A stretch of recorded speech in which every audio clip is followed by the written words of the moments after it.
Patient effect అయ్యాడంటే ముందులా తన పని తను చేసుకోలేడు, తను హ్యాపీగా తను ఉండలేడు, తన రొటీన్ యాక్టివిటీ చేసుకోలేరు. సో ఈ డయాబెటీస్కి ఎందుకు ఇంత ఇంపార్టెన్స్ అంటే 100 మందిలో 50 మందికి వాళ్ళకి షుగర్ ఉంది అని తెలియడం కూడా తెలియట్లేదు. సో 50% వాళ్ళకి షుగర్ ఉంది, మాకు షుగర్ మందులు వేసుకోవాలి, షుగర్కి కంట్రోల్ చేసుకోవాలి అని కూడా తెలియట్లేదు. సో ఈ అవేర్నెస్ అనేది చాలా ఇంపార్టెంట్. సో అది ఎవరికైతే ఆల్రెడీ ఇంట్లో షుగర్ వచ్చినా లేకపోతే వాళ్ళ ఉబకాయ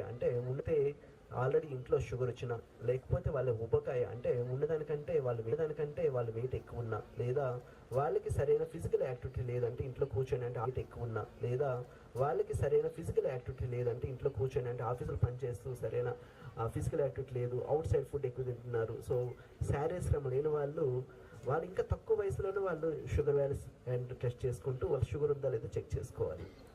ఒక్కసారి షుగర్ వచ్చిందని అంటే వాళ్ళకి జీవితాంతం హెల్తీ లైఫ్ స్టైల్, ఎందుకంటే షుగర్ అనేది ఏంటంటే మన ఆహార అలవాట్ల వల్లనే సగం ట్రీట్మెంట్ చేసుకోవచ్చు చెప్పాలి. ఈవెన్ 10% టోటల్ క్యాలరీస్ కూడా మనం ప్రోటీన్ తీసుకోవట్లేదు. సో ఎక్కువగా మనము ప్రోటీన్ అది పాల ద్వారా కానీ లేకపోతే చికెన్ కానీ ఫిష్ కానీ లేకపోతే పప్పులు ప్లాంట్ బేస్డ్ ప్రోటీన్ చాలా మంచిది.